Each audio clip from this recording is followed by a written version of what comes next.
So I was doing my usual roundup of checking the Facebook page's message inbox, and as always you guys have sent me some cool articles on the Nintendo 64 that you've come across over the web. One place I would never expect to see something Nintendo 64 related was in PC Mag. And yet lo and behold, in 2015 a writer named Benj Edwards published an article on 7 forgotten N64 classics. So let's take a look at that list today and see if our PC gaming overlords have any interesting points to make on our beloved cart-based console. As always, if you want a full review of any of today's featured games, then I'll hook you up with links in the description box down below. And for today's topic of conversation, I want to know what you think the best PC to N64 port was and why. The list kicks off with Beetle Adventure Racing, which is a horrible starting point, but trust me, things do get better. Now, this 1999 release by Electronic Arts is renowned for being an out-and-out classic title on the console, and it's one which fans were extremely disappointed when the in-development sequel was cancelled. In the writer's summary of why this game made the list, he refers to its excellent controls, track design, visuals and its multiplayer options.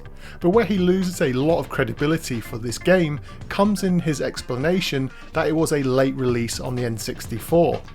I'd argue that 1999 was more peak N64 lifespan release, and even then it was ahead of many other games in terms of its visuals.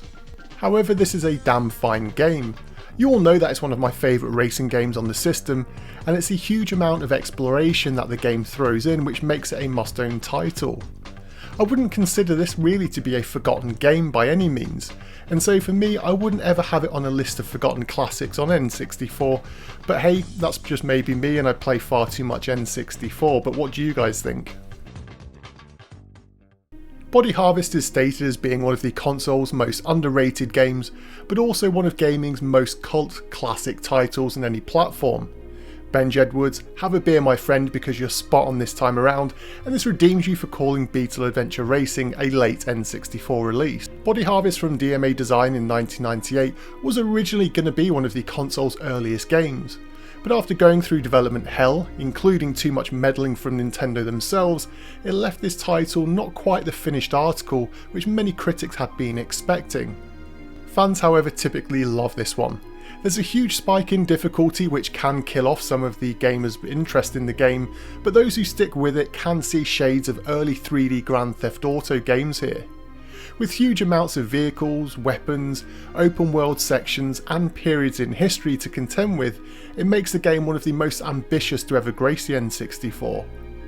Wave after wave of alien scum will be blasted away, and the odd RPG section to break up the gameplay often comes at welcome moments and gives you the chance to take stock of some pretty insane and intense alien battles. Being huge fans of Mystical Ninja, which many of us long-timers here on this channel are, it's hard to forget that sometimes for casual gamers, or those who never had an N64, that they may not be aware of just how epic this game is. The writer suggests that lovers of games like Zelda should check this game out, as it received a tepid response from Americans in 1997. Now that alone sets off some more alarm bells for me, as the game was released in Japan in 1997, but for anybody who knows the history of the game, it wasn't even supposed to get a Western release, and it was only after fans kicked off that Konami did eventually get to work with a North American and European translation finally being released over here in 1998.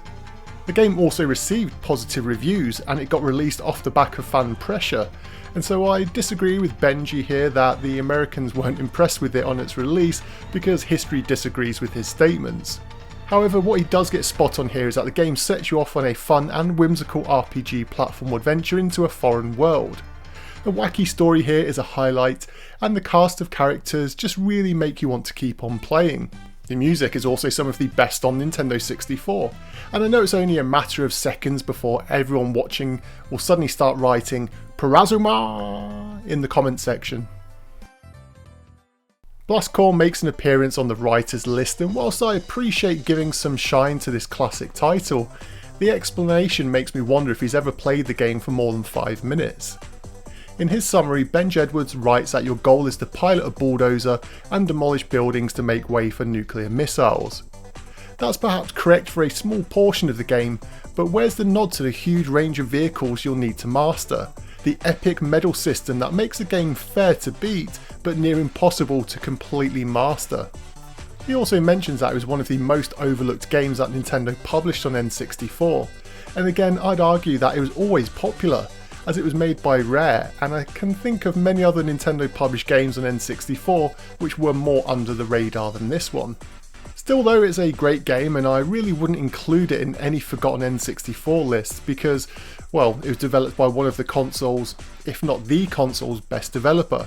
And I really don't think there's anything obscure about the title, and even with it being on Rare Replay, it means that many people have been playing this game more recently and they have already been reminded of it. Time for a bit of redemption for Benj Edwards here with Star Wars Battle for Naboo up next. Now this is one which I can really get behind. Star Wars Rogue Squadron was epic and is one of the console's best games for sure, but so few people I speak to seem to give much love to Battle for Naboo, despite it having so many similar aspects, and in some areas actually surpassing Rogue Squadron. I think with Episode 1 as a movie it was a mixed bag, and if we're all being honest, it was Episode 1 racer that most people remember in terms of gaming from that movie. Perhaps being an N64 exclusive didn't help, but Battle for Naboo is a game which shouldn't be overlooked. In the same way that Rogue Squadron 2 on the GameCube took the Rogue Squadron formula and added some new features with, let's say, mixed results, Battle for Naboo kinda does the same. Sure, some sections, and especially those on land, aren't really up to scratch, but some of the dogfights in this game are absolutely epic. I think what hurts the game is the fact that Rogue Squadron had the classic Star Wars familiarity with it, and Naboo kind of feels a little bit soulless. The mission structures are really nice here, but without those epic movie tie-in moments it can feel a bit anticlimactic. Finally though, the original Star Wars craft are also much cooler than those featured in this era of Star Wars, and so I'd much rather be jumping into the cockpit of an X-Wing over a Naboo starfighter any day. Another title from those crazy Scottish minds at DMA Design was Space Station Silicon Valley. This certainly deserves its place on the list, and I fully expect that one day, when Rockstar are done making GTA 239 and Red Dead Redemption Part 49, that they may delve back into their back catalogue and, well, revive this title. Taking control of a computer chip, you insert yourself into the cast of Animal Kingdom inspired characters and use their special abilities to solve puzzles in this satisfying puzzle platform game. The game shines in its unique graphics, quirky space jazz funk style soundtrack, and clever use of its robotic cast to create some really fun areas of gameplay. The game, despite getting great reviews for the most part on its release, never really took off in terms of sales. It was one of those games that maybe one or two people at school had played, and you'd always hear about it, and those who had played it would always be reminiscing about how cool a game it was, but trying to find copies anywhere was always really difficult. Of all of the games on today's list, this is one which I always struggle to understand why it's not better remembered. And I think it's perhaps because of the low print run of carts, it did mean that those who wanted the game weren't able to get hold of it that easily. And rounding off today's list comes Ogre Battle 64, Person of Lordly Caliber.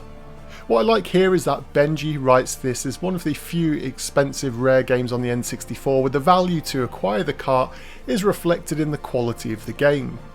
This one's an all-time great. Its incredibly deep system of gameplay mechanics is interwoven with its branching storyline, which has multiple endings. It doesn't shy away from controversial topics in its story, and because of that you'll have a whole host of characters that you can really get connected to.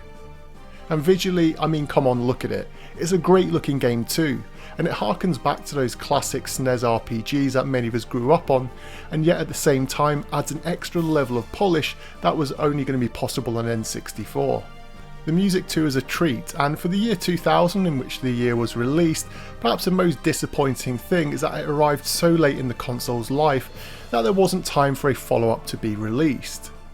It was also originally planned as an N64 disk drive game, and although we will never get that version, which would no doubt be even larger, this is still one of the largest N64 carts to own, and I think it's a game which everyone should play at least once in their lives.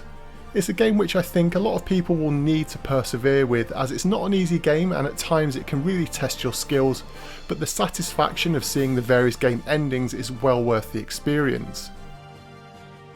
And so there you have it, that was PC Mag's 7 Forgotten N64 Classics, and so in the comments let me know how many of these 7 you agree with. Which games on this list would you swap out and which ones would you put in their place? If you have any cool N64 related articles or news pieces, then be sure to drop me a message over on the Facebook page, but as always, thanks for watching, and until next time.